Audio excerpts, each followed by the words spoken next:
Notification volume 0%. Good afternoon, and welcome to One Meets the Eye. I'm your host, Blind Prime, and for today we're going to be covering Saber from Star-Saber, the Victory Saber edition. So, it's like a Russian nesting doll. We've got Saber, then Star-Saber, then Victory Saber. We will cover Victory Saber after I've covered Victory Leo, and that way, we can do the combination and stuff like that. It'll be a lot of fun. But today we're going to cover the Star-Saber, but not Star-Saber. We're going to cover Saber. So we first have to remove him from the V-Star armor unit. His crazy mobile armor, haha, to use a Gundam term. Now, this is neat because I really appreciate the fact that this is a very Gundam-like from the original RX-78 MS Gundam series 0079, and the fun part about it is that he's like a core, he's got a core fighter in him, and his core fighter becomes his core, and we're going to go ahead and show you, talk about the core today, and also teach you how to untransform it from its core block mode into its robot mode. So first off, you're going to remove the back panel. You're going to pull the back panel away from Star-Saber, and you're going to reveal this little button, right? So you feel the joint at the bottom, this little hinge at the very bottom of the back. So you got the siege port there. That's got the little graspers on either side, and then drag your finger all the way down, and there's a rectangular button, and it's got a very tough spring. So you're going to use your finger, your thumb, to pull that button down. But first, what we want to do is come over here to the front, and there's these two little panels. We're just going to move both of these panels outwards. It may require you actually twisting his little winglets on the sides of his legs so that they're out of the way and they don't get caught up. But there you go. That one moves, and then that one moves. Perfect. They're both setting out. Now we're going to come around here to the back, and we are going to push that button in and move Saber out. Now, don't go removing your Saber without pushing that button in. You do not want to break the thing that holds it all together. You don't want to wear that out. You don't want to break it, okay? So the best way to keep it lasting for years is to make sure you hit that button every single solitary time. Don't forget about that button. You don't want to break your Star-Saber. You waited for it for over a year, and you're really happy to get it, and it would really, really suck, and I would really hate it if you accidentally broke it by yanking the saber out. That's not fun. Now that you got him out, we're going to go ahead and remove the helmet. You set the helmet off over here to the side. I also just want to say that I love the fact that we're coming back to helmets. I like the helmets, and it's why I didn't like Ultra Magnus. Ultra Magnus didn't have a helmet. Ultra Magnus was kind of subpar, in my opinion. I have been poo-pooed for not liking the Siege Ultra Magnus, but that's the case. I don't like it. I don't like its transformation. I think it's a neat transformation, but it doesn't come together right, and it takes too long trying to put it back into truck mode after you've had it in robot mode. It just doesn't work out. So, but we're not talking about that. That's neither here nor there. So we've got the Saber unit out. We've got the helmet removed. Now what we're going to do is we're going to transform it into robot mode. So first, the hips are on a rocker, so we can go ahead and pull them back, and then go ahead and split the legs because that makes this part easier.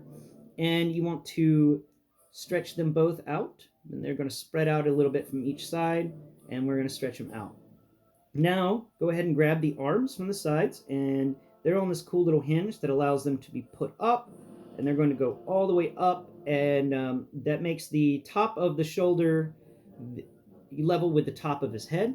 So we're going to do the same with this side. We're going to bring that up, level his shoulder with the head, and then we're going to go ahead and pull out the hands, which are in the forearms. They're folded into the forearms. Okay, and this hand gets folded out. Nice. Now we're going to reach around to the back of these legs here. Going to go ahead and open the back panels of each leg. You spread him open. Yeah.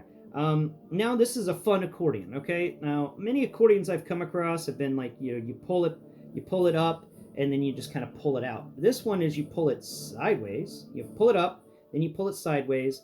You get it all the way down to 90-degree turn at the sideways, and then you pull everything. You rotate everything upwards. And as long as you get it all the way to that 90 degree, it's going to lock into place. And when you pull it upwards again, everything's going to come up. So we're going to follow the same process with the other leg. We're going to You'll make sure that you stretched it so it's not inside of that little bar locking area, and then we're going to pull it sideways 90 degrees. Look at that. And then we're going to pull it up again. Isn't that neat? You could just it's so easy. It's just so easy. I like it. It's so much easier and fun. I didn't even realize that was there the first time I transformed him. So I had him sitting there with like little bitty legs and going, well, no wonder he's supposed to be shorter than Hound. He's got these little bitty legs. But that was me. I was wrong. Now, let me just make sure that the hip is connected. Yep, the hip is good. Finally, go ahead and fold these two panels that are on the fronts of his legs that are folded down. They have a little clasper on them, and these panels are going to fold up and cover the gap from those legs. Okay, excellent, excellent. Make sure that is clicked into place. It is. That one is clicked into place. It is. Yay! The toes have been pulled out of their sockets. They're pretty easy to find and pull out. That's very intuitive. I really appreciate that. Parts of this transformation, the bigger transformation weren't intuitive, but then other parts were totally intuitive.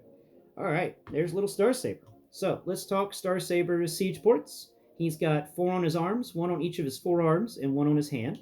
He's got 1 hiding behind these folded up wings on his back. He's got 1 on his, 1 single port on his back, so that makes 5. And then he's got 6 and 7 because he's got these 2 ports on his feet. And those 2 ports on his feet are actually accessible during Star-Saber mode, and those were the 2 ports that I was missing. I told you that 17 didn't, or 18 didn't feel right to me. Remember it being 18, and I thought there were 2 more I was missing. Well, there they are. So that equals 20 for Star-Saber siege port wise. Articulation wise, 90-degree elbows. He can move his shoulders up, but the top of his shoulder pauldron slaps him in the side of the head. So it's like, I'm going to reach for out. I'm going to reach for out. I'm going to reach for out. Yeah. He does have 360-degree rotation there, but in that shoulder, but it's a very stiff joint. So be careful with that. I don't want you to break it. He also has rotation in the hands, which is really cool, and that is not something that's you see very often. So I am very happy that they included that. The head can move 45 degrees, 50 degrees in each direction, left and right. That is because of the way the Brainmaster gimmick works. The head can't spin all that much. It's not on a ball joint, and it cannot look up or down. It is pretty much stuck in that type of plane. Moving down here to the waist can move left and right, and because of transformation, he can get an ab crunch-ish, a waist crunch. He can get kind of a waist crunch. The side-to-side motion in the legs is a little loosey-goosey, but not much. It's still stiff, and this guy doesn't weigh that much, so you don't really worry about those giving way. And the forward to backwards, decent. And he's got a single-jointed knee and ankle tilt. Now, sculpt-wise, we've got some nice little toes on him. He's got little toesy-woesies, and he's got that nice little jetpack thing on the back heel. And that's just something famous with Gundam. All Gundams can fly with their feet. The side little winglets are really neat.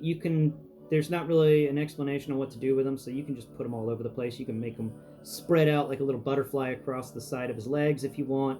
That's just kind of a do whatever you want with them. They are kind of fun though, but be aware that one of these is very thin, and make sure you don't accidentally break that. If just be careful with them. There was also a thigh swivel. I forgot to mention that, and a bicep swivel on the arm.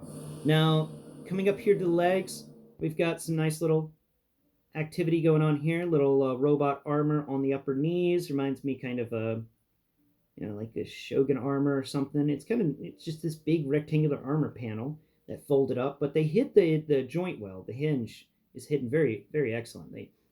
Coming up here to the back of the legs, we still got stuff going on the backs. Those are actually, that's because that's the front of Star-Saber's. That's his chest, so the back of his legs is very nice. He's got a very clean backpack, by the way. I mean, it's just the cockpit, and the wings can fold over on top of it, and that's it. It's very clean. I love it.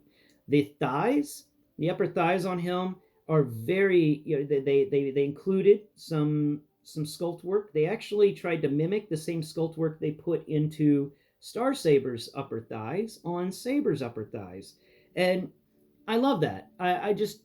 They hurt me. because I've been complaining for a while that they never focus on the thighs. They never give you anything to feel there. They're just robot thighs. But nope, not this time. This time they actually thought about that, and they included some really nice sculpt work there. And that's an attention to detail that I really appreciate about this figure. Now we come up here to the waist, and the waist is decent. It doesn't have any skirts or anything, but it does kind of have, it does feel like, the center of this does feel kind of Gundam-like, but not too much. This more Transformers than Gundam at the waist. Now we're going to come over here to the arms. He's got good hands. They're sculpted with fingers and a thumb, decently so, 4 fingers and a thumb. And then we're going to come over here to the smaller forearm that he has, and he's got a little siege peg there, or siege port. And the forearm, it's not too big, it's not too small. It feels the right size. It actually feels a lot like, where you at, Bumblebee? Bumblebee. No, I didn't mean to knock that guy over. No, not you. Where's the Bumblebee? Where is Bumblebee? Here's Bumblebee. Excellent. Bumblebee, I don't need you holding on to this shield anymore. Get the shield. Let go of the shield. Thank you. The Bumblebee also has moving hands. Actually, Bumblebee's hands and Saber's hands are very similar to one another. That's interesting. I wonder if they reused that part. They are so close to one another in size and what they do. That's neat. No, but Bumblebee's forearms are just about the same as Saber's, but Bumblebee has those little blast effect ports in his forearms where you can put explosions like he got hit in the arm with something. But it's very neat that he's got very similar arms to Bumblebee. And come up here to his shoulders. He's got these tall shoulder spike thingies. Oh, is that a siege port I missed? That is. So he's actually got, I said 7, right? 4, 5, 6, 7. He's got 8 and 9. He's got 9 siege ports, 1 on each of his shoulders. I totally missed. My bad. And the shoulders are nice. They come up to a little spiky bit. It is a bit weird. He won't be able to look through his shoulders, but then again, he can't look that far to the left or right to actually look through his shoulders, so it's okay. His chest is very smooth, very elegant. He's got a very flat paneled chest on the front, and it comes up at a little curve, little cut angle, and gets to his face. It's really nice. And on either side of that, we got some vent activity going down. I love me some vent activity. And yeah, that's just about it for this guy. When it comes to his sculpt work, oh wait, I forgot the back. So we can unfold these little wings, and we can showcase the back of him, which is a very clean backpack. But there's the cockpit, very nicely sculpted cockpit, little siege port behind it. And then these wings are really, they're small but elegant.